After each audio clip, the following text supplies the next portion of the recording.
Sebelum melanjutkan, jangan lupa subscribe dulu, terima kasih. Bab 40, Adik Muda Dalam Masalah. Seperti biasa, Fei Hao tetap diam, jadi Huang Xiaolong lah yang membalas dengan mencibir, berani membunuh pengawal Duke Mansion Mu. Jangan bilang kalau kami seharusnya berdiri di sini, dan menunggumu membunuh kami. Kami seharusnya tidak bergerak sedikit pun sebagai balasan, kan? Di mata para adipati seperti Meng Chen, rakyat jelata seharusnya diam saja dan dibunuh oleh mereka. Wajah Meng Chen berubah muram. Nak, aku tidak peduli siapa yang mendukungmu, hari ini, kau telah membunuh pengawal adipati ini. Tidak peduli siapapun itu, mereka tidak akan bisa menyelamatkanmu. Niat membunuh Meng Chen membumbung tinggi saat ia berbicara dengan suara dingin, lalu ia melangkah mundur dan berkata kepada dua prajurit Ordo ke-10, Tuan pertama dan Tuan kedua, tidak peduli metode apa yang kau gunakan, hari ini, kau benar-benar harus memenggal tangan dan kaki mereka. Tenanglah, Tuan Duke.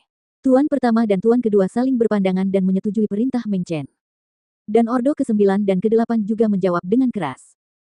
Meng Chen dan putranya kemudian pindah ke samping, berharap untuk menyaksikan pertunjukan yang bagus.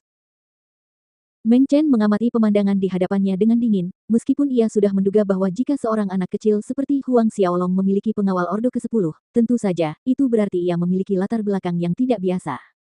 Namun, ia tidak khawatir. Sebagai seorang adipati kerajaan Luotong, ia memiliki status tinggi di dalam kerajaan, dan orang-orang yang ia takuti sangat sedikit, begitu sedikitnya sehingga jumlahnya kurang dari 10. Tuan pertama dan Tuan kedua dengan hati-hati berjalan menuju Fei Hao dan Huang Xiaolong. Kita berdua akan menghadapinya, Fei Hao, sementara kalian semua pergi dan mematahkan kedua tangan dan kaki anak itu. Tuan pertama memerintahkan para pengawal Duke Mansion Ordo ke-9 dan ke-8. Ya, Tuan pertama. Tuan pertama bergerak sebelum mereka bisa menjawab dan seekor ular besar muncul di belakangnya. Ular itu kepalanya besar, tetapi badannya kecil dan seluruh tubuhnya berwarna putih pucat, inilah roh bela dirinya, ular surgawi. Ular langit termasuk dalam kategori roh bela diri binatang ular dan roh bela diri ular umumnya digolongkan sebagai tingkat 7. Namun, beberapa roh bela diri ular yang kuat dikategorikan sebagai tingkat 8 dan ular langit ini adalah salah satunya. Tuan pertama segera berubah jiwanya setelah roh bela dirinya muncul, tubuhnya berubah menjadi putih pucat yang sama, dengan lapisan sisik ular. Matanya menjadi merah seluruhnya saat ia menerkam Fei Hao. Sedangkan semangat bela diri Tuan kedua adalah sesuatu yang jarang terlihat, sejenis tanaman merambat. Tanaman merambat itu berwarna ungu gelap sehingga tampak hitam seperti tinta dan berduri, setajam pisau. Ini adalah jenis tanaman roh bela diri yang khusus dan sangat beracun. Tindakan Tuan kedua sama cepatnya dengan Tuan pertama, dia segera mengubah jiwanya setelah melepaskan semangat bela dirinya dan melompat ke arah Fei Hao. Pada saat ini, pengawal istana adipati lainnya bergerak cepat menuju Huang Xiaolong. Tuan muda, Anda harus berhati-hati. Fei Hao berkata sambil menatap tajam ke arah orang-orang yang menyerbu mereka. Tiba-tiba roh bela diri sungai peraknya muncul dengan panjang puluhan meter dan menyelimuti Huang Xiaolong, melindunginya. Tangannya menangkis banyak serangan yang datang dari para penjaga istana adipati.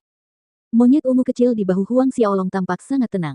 Sepasang mata birunya yang seperti batu permata menatap Meng Chen dan putranya. Dentuman, dentuman, dentuman. Ki pertempuran saling berbenturan, dan gelombang kejut menyebar melalui udara di restoran kecil itu. Semua perabotan telah berubah menjadi debu, dan semua pelanggan telah berlarian menyelamatkan diri. Tuan pertama dan Tuan kedua tidak pernah membayangkan bahwa Fei Hao dapat menangkis semua serangan dari lebih dari 10 orang tanpa bergerak sedikit pun. Hal ini membuat wajah mereka berubah marah. Kekuatan Fei Hao telah melampaui asumsi mereka, dan yang paling mengejutkan adalah semangat bela dirinya, yang telah berevolusi hingga mampu memperkuat pemiliknya sebanyak 5 kali. Secara umum, seorang prajurit Ordo ke-10 dengan semangat bela diri Silver River hanya dapat meningkatkan kekuatannya hingga maksimal 4 kali. Para prajurit dari Duke Mansion terkejut sekaligus marah, yang memotivasi mereka untuk menyerang tanpa henti. Meskipun Fei Hao sangat kuat, dia tidak bisa bertahan lama melawan begitu banyak petarung sekaligus, dan pada akhirnya, setiap kali dia menangkis serangan, wajahnya kehilangan sedikit warna. Tubuh Fei Hao telah menguat hingga sungai peraknya begitu padat hingga tampak seperti merkuri. Ketika Meng Chen dan Meng Xia melihat ini, senyum lebar mengembang di wajah ayah dan anak itu. Kalian akan menyesal jika tuan mudaku terluka. Melihat senyum menjijikan dari ayah dan anak itu, Fei Hao mengingatkan mereka sementara tangannya terus menangkis serangan. Meng Chen menyeringai, menyesal. Aku, Meng Chen, tidak punya kata menyesal dalam kamusku. Aku tidak hanya ingin memenggal tangan dan kakimu, setelah aku mengarah kalian berdua di jalan-jalan kota, aku juga akan memenggal kepala kalian di depan umum. Aku ingin melihat siapa yang bisa menyelamatkan kalian berdua. Dan pada saat ini, Marsekal Haotian baru saja kembali dari istana dan terkejut ketika dia merasakan semburan energi ki pertempuran datang dari arah restoran lezat. Karena restoran lezat itu tidak jauh dari rumah Marsekal, dan karena Fei Hou berada di puncak prajurit Orde ke-10 akhir, getaran energinya dapat menjangkau jarak jauh. Puncak akhir Ordo ke-10.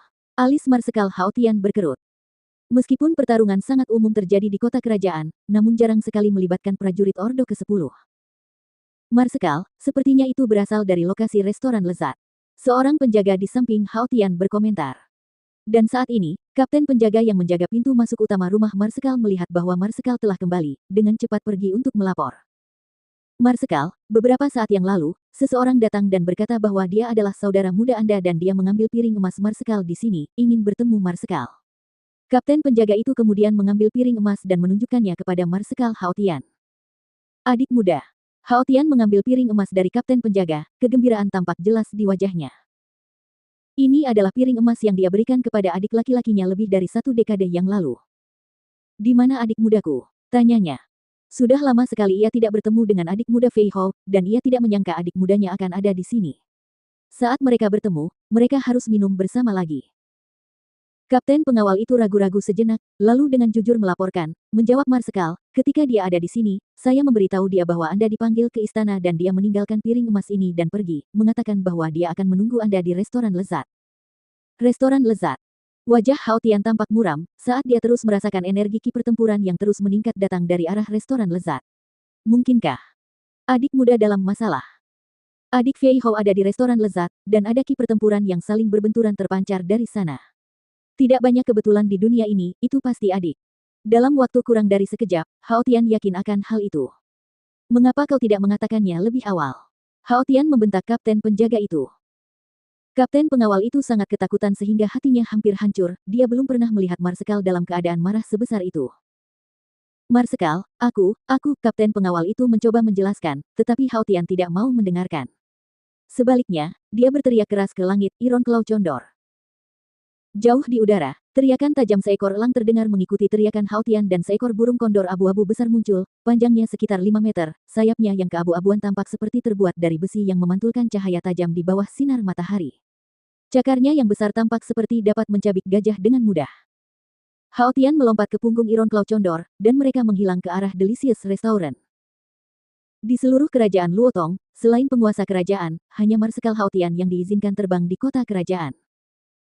Lutut sang kapten pengawal lemas karena ketakutan dan terjatuh ke tanah ketika ia melihat Marshal memanggil Iron Claw condor tingkat 4 untuk bergegas menuju Delicious Restaurant. Meskipun Fei Hou telah memberinya piring emas dan memintanya untuk mengirim seseorang ke istana untuk memberitahu Marsekal, dia tidak melakukannya. Pada saat itu, dia berpikir bahwa karena tidak ada perang yang terjadi, maka tidak ada gunanya karena Marsekal akan segera kembali dari istana. Itulah sebabnya dia tidak pergi dan tidak mengirim siapapun. Dia tidak menyangka akan terjadi kecelakaan. Dan dari apa yang terlihat, itu adalah masalah serius. Jika sesuatu benar-benar terjadi pada adik muda Marsekal, apa yang akan terjadi padanya?